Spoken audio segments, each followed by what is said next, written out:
Well, in an attempt to get a show out this week, I'm recording this on an iPhone. This is Fido Live number 103 and 3/4 because the regular 103, the video got corrupted in QuickTime, and 103 and a half, which I recorded this morning, also got corrupted on QuickTime. So I've given up on QuickTime. Hopefully, I'll be able to come up with some new software. I don't even know where to begin here. I've got a week and 3 days done, which is good. So I've been productive. Let's see if I can get this in some semblance of an order. It's Thursday, Friday, Wednesday, Tuesday. Great. Wednesday, Tuesday, Monday, and then there's Saturday. We'll set it up here for now. All right, let's read what we've got going on here. We don't have Irving to do the camera zooms, so I don't quite know what today's show is going to be like. I'll try to tell you what was lost forever in history, but I don't know how good a job I'll do with that. So here we go. You might notice that there is a golf club shaped hole in the window. Felicia broke the window. Felicia made that golf club shaped hole in the glass. Yes, as he's looking out the window. Listen, seriously, you can't punish a cat, so I'm saving you the effort. Okay. Where are you going? To get my golf club in the yard. Oh, there's Monday. Ready for filming and such. I still gotta do all the erasures. Here is the Tuesday comic strip. We have Felicia and Fido. Felicia says, "I don't argue with the stupid. I just nod and say, yeah. Don't you ever just want to tell someone off? Yeah." All right, there's Tuesday. Here's the Wednesday comic strip. We have Fido and Felicia on the table laughing, and Bo's got Dino has himself a hamburger. He's not really going to eat that. Why? What did you do to it? Nothing. Snicker, snicker. Ugh, and he pushes it away and leaves with his beer. I told you he wasn't going to eat it. Now there's Wednesday. Here is the Thursday one.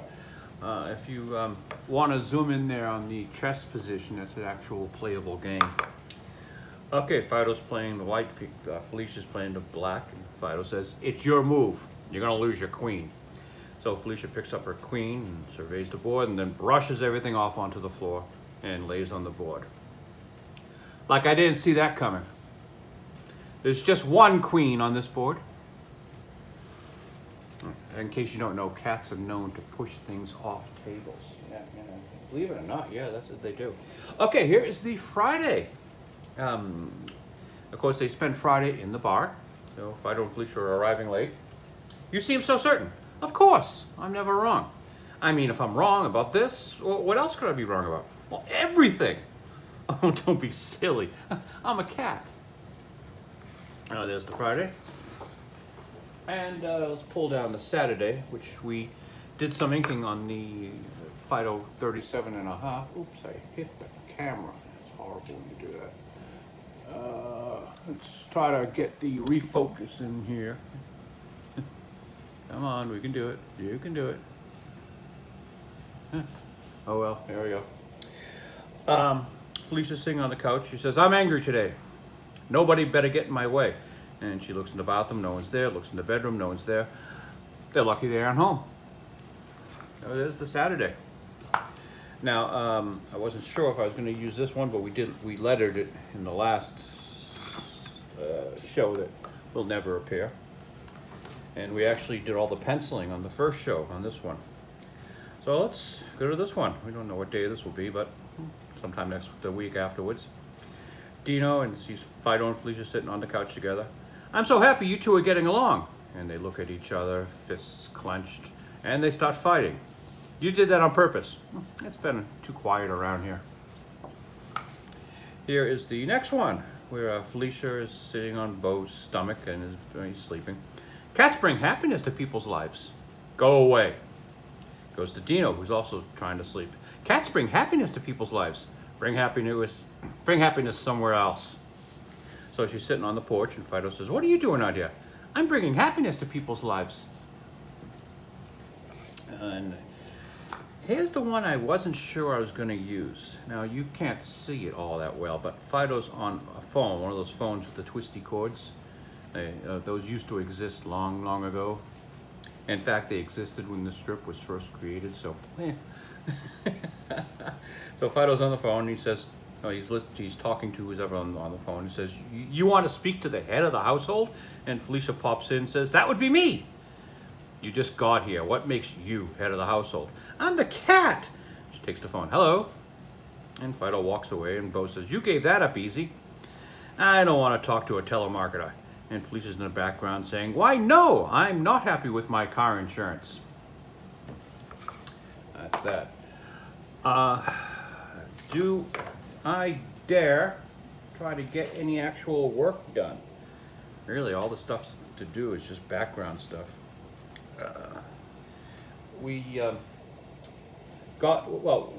still using the Speedball Super Black ink, but remember last week I was complaining about how bad the plastic bottle was? Well, ink got in around the threads, and now it's near impossible to open this thing without a wrench. Fortunately, I'd already transferred it to the classic glass bottle, which of course opens with ease, because well, glass is what you want to use for your bottle. That's why they call it a bottle. And we did also already have the brush picked out. Ooh, I gotta try to spin here without hitting the camera stand. So we forego the entire squirrel pubic hair thing that I do every week. Don't hit the camera stand. Where's my glove? Where's my glove? There's my glove. See, I've got to wear a glove because, as you know, cartoonists are the dirtiest, filthiest creatures on the face of this planet, and I must wear a glove to keep from getting that filth on this nice clean paper.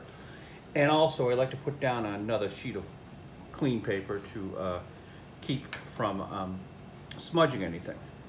Now, I assure you, this is not just a bit to do these bits. So, Google's departure highlights San Francisco's struggle with crime and homelessness. Google is leaving their offices, One Marketplace in San Francisco. We got an overview of it. In a move that underscores the challenges facing San Francisco, Google has announced that it will not renew its lease for its largest office in the city, located at One Market Plaza. The decision, effective April 2025, highlights the broader trend of major tech companies reducing their presence in the Bay Area, driven by escalating crime rates and a homeless crisis exacerbated by the city's permissive policies. So, what I did in the last one, I wanted to show you how nice Google is. Let's zoom in here on the map. You see all these little blue dots? See, the Google map is nice enough to tell us that this is where homeless people have relieved themselves on the street. So someone pooped on Market Street here, and someone else pooped over here on Spear Street. And we got a couple of poops in front of the Google building, very nice. And someone pooped over by the docks. See, there's water over here, so Google has like a really nice view of the water. And they also pooped down here. It's really good that the Google Maps are able to give us this information. You want to avoid where the homelessness relieve themselves on the street. And speaking of bad government policies, they're hurting industry. Apple wants to move its manufacturing out of China. Apple supplier Foxconn announced the creation of a major new factory in Vietnam, a $300 million investment to expand its current operations in the country. The decision comes as Apple attempts to move parts of its manufacturing process out of China. Yes, China is in like a really bad neighborhood, and like all of its neighbors hates them. So China's done the only intelligent thing they couldn't do, and they've made their neighbors hate them even more. Good job, China. I like it when a possible competitor does something stupid. For instance, the Chinese VT-4 tank. This is their export grade tank. They've given it to Bangladesh, Nigeria, I think, and Pakistan. And I should get my notes to make sure I've worked on that. Well, anyway, it's the Nigerians who I'm talking about. I think they bought about 34 of them, and they tried to do they tried to practice with them. They found that 9 out of the 10 tanks leaked oil, and they couldn't get the gun to fire. It took like a half hour in between fires. And the Chinese were brilliant enough to incorporate that wonderful carousel auto-loading system that's so famous of the Russian tanks in Ukraine, that blows the turret off whenever anything gets in there and cooks off the ammunition. So if your villains are going to be anything in the world, you want them to be like China and Russia. You want them to be a little bit less than competent in driving stuff like this. So good job, China. Yep, we're already going to Disney. People may or may not remember Snow White, played by Rachel Ziegler. Originally, they were going to have on the internet they call these the 7 dirty hermits. Whatever I call them: sneezy, happy, bashful, sleepy, grumpy, exceptional character, and PhD. They were replaced by these really creepy CGI dwarfs, which is causing, well, they're rethinking the whole CGI dwarfs because they really look kind of scary. And Rachel, in these reshoots, has become a real diva. And whenever she doesn't get her way, she screws up shots and causing all sorts of trouble. Disney is nearly reshooting this entire film again. And Disney, don't waste your money. For Christ's sakes, no one wants to see Snow White. And just stop it. Stop it. Our good friend Gary Biegler does this show every Friday night called Friday Night Tights, where he pulls in the geeks and gamers. As from Heels versus Babyface, this is Poor Black Garrett. This is Night Space, I forget his name. Ryan Kimmel, RK Outpost. Chrissy Meyer, stand-up comedian, and I don't know who the other gentleman is. But Az is leaving Friday Night Tights. And you know, Az carried the show, as you can see here on one of their normal trips flying through Mordor. I had Az I did Az on the show a couple of months ago, which is why I gave him this makeover, Elvis hair and a mustache and beard. Yeah. But well, fare thee well, Az. You're being replaced with Desperatu, 35-year-old British YouTuber with the worst teeth on the internet. You probably can't tell from this photo. Very funny guy, according to YouTube. Well, not sorry, according to the internet, and I believe everything that's on the internet. The guy makes $4,000 to $6,000 a month making fun of the acolyte. It's okay. Bow to you. So I'm happy to see Desperatu. I'm sad to see Az go. Life goes on. Poor Paul Chatto, nicest man on the internet, has been banned from Twitter, otherwise known as X. But Paul is a Canadian, so he says he's sorry. We've got a first look at Superman. They got a little S on the back of the cape. It's got that high collar. I have no idea who the guy in the biker jacket is. There's a close-up picture on the other side. We get a better look at Mr. Corn Sweat. Corn Sweat's wearing a yellow belt on his underwear. Seem to have belt loops and everything. He's got a huge package down here. That's good. Very proud Mr. Corn Sweat has a package. The old Superman suits, I think, had like fake muscles and such. This has a sort of shoulder pads and these wrist gauntlets, and I don't know, kind of looks a bit like a circuit board look. And the suit is kind of loose fitting. Okay, well, I've already prejudged this movie, thinking it's probably going to suck because they will never allow Superman to rescue Lois Lane. We can't have that in today's world. All right, let's put these three back. I don't think we're ever going to speak about Chatto again. What my thesis in the original Fido live stream that is now gone forever to history was Farewell, Mister Plinkett. And in an attempt To demonstrate the normal studio atmosphere, the cartoonist plays his favorite YouTube show to listen to while he works. Since I don't have the chief colorist here, probably I'm not going to have her for another year, I figured I'd replicate what usually happens in the studio. And in the background, we played these guys, Red Letter Media, who were doing a review of The Acolyte. Now, The Acolyte has become sort of a cottage industry on YouTube these days. It's people just reviewing it and making jokes about it and making a lot of money in the process. People on YouTube have made more money from The Acolyte than Disney Star Wars has. So these are my favorite men from Red Letter Media. We have Mike Stokalaska, Rich Evans, and Jay Bauman. And this tramp they pulled off the street. I think he was in a movie many years ago where he played a kid or something. I don't know. But he's most famous now, for a thing called Bunny Ears, which I subscribe to because I saw him on my friend Red Letter Media's thing. And there's this young man called Macaulay Culkin. Maybe you heard of him. Well, he hasn't done a post in Bunny Ears in 4 years. So, come on, Mr. Culkin, step up your game. Yeah.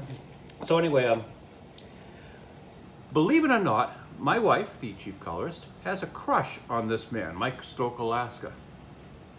Now, I don't quite know what that says about me, if she prefers this homunculus. Anyway, have you ever heard of the game FMK? It's fornicate with, marry, kill. You pick one. You give them 3 names, and you've got to marry one. You've got to have sex with one. And you are able to get rid of the third person.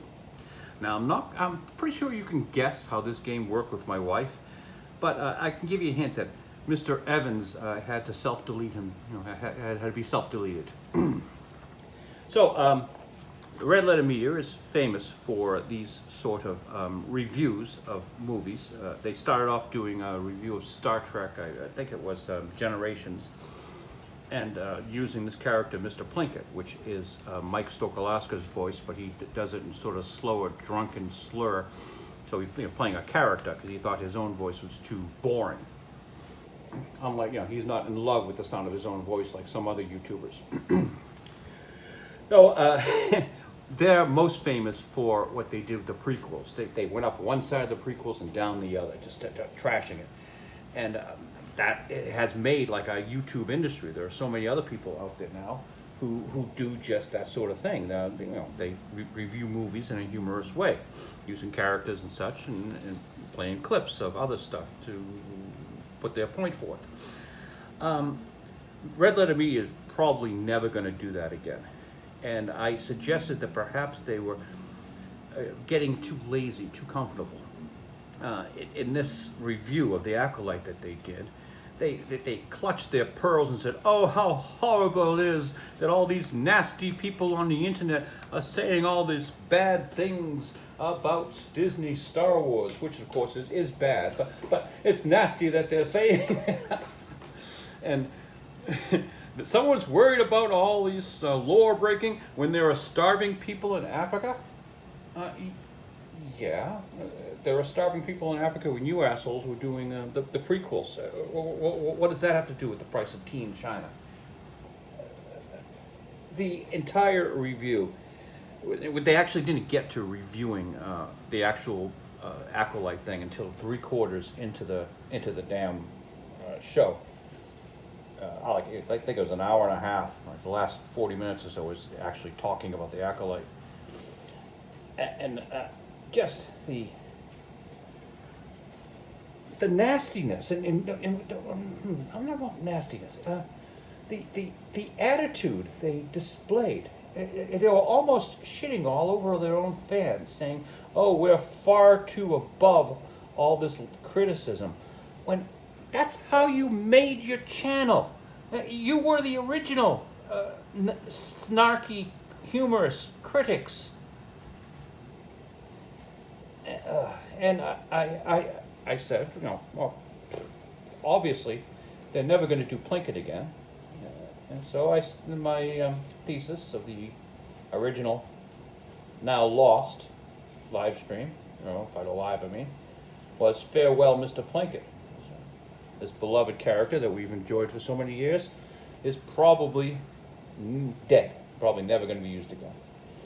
Which is a sad loss, but I'll still listen to Red Letter Media. I mean, I'm not going to unsubscribe. And my wife is a huge fan and still likes what she does, what they do with the Best of the Worst and the Wheel of the Worst and review and all the other stuff. She'll still continue to watch all that stuff. And she's probably one of their best subscribers, because she's the sort who will like leave it on all day long and maybe all night long, go to sleep and forget to turn it off. So half of their incredibly high ratings probably due to just my wife leaving it on all night long. I wish someone would leave Fido on all night long. That should be my new focus, just to get people to leave these things running while they're sleeping. All right, so we're just going to do some light background stuff here. Technique of using a ruler to draw a straight line. Believe it or not, yeah.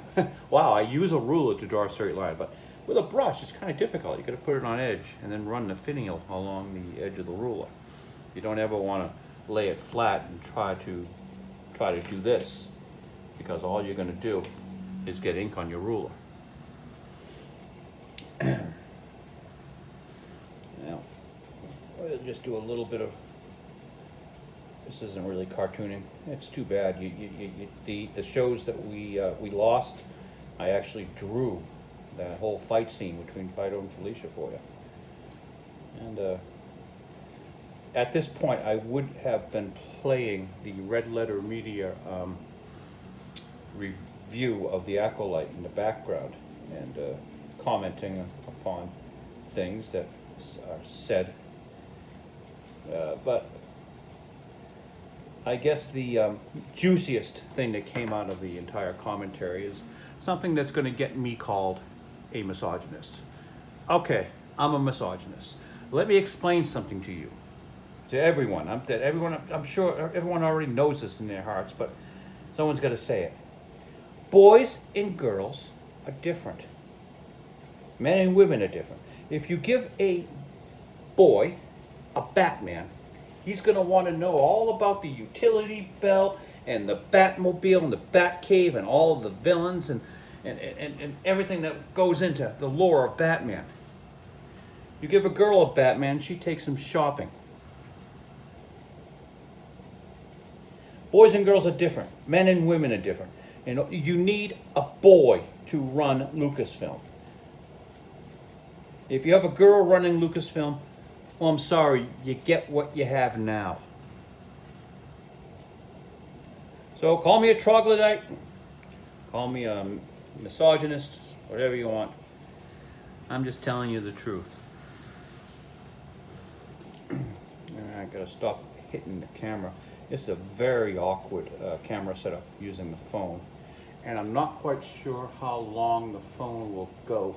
So we're probably only gonna run about 25 minutes today. And just so you can see the basics that I'm at least trying to put out a show. And tell you all about the show you missed and will never see. That it was so fantastically humorous, fun. We're losing about 3% of videos to QuickTime, and going to switch over to some other different movie software, because I don't think I can use this iPhone. It's not flexible enough. I don't have a stand for it. It's literally propped up against a book with a clamp on it. So it's not ideal. And who knows, this probably won't even transfer. But I've got to get something out there today. All right, how are we doing on time? We got about 30 seconds left. Everybody, thank you for joining us for Fido Live. This would be 103 3/4. What I'll do is I'll use the original 3/4 here. I'll use the original post-it card for the thing, Farewell, Mr. Plinkett.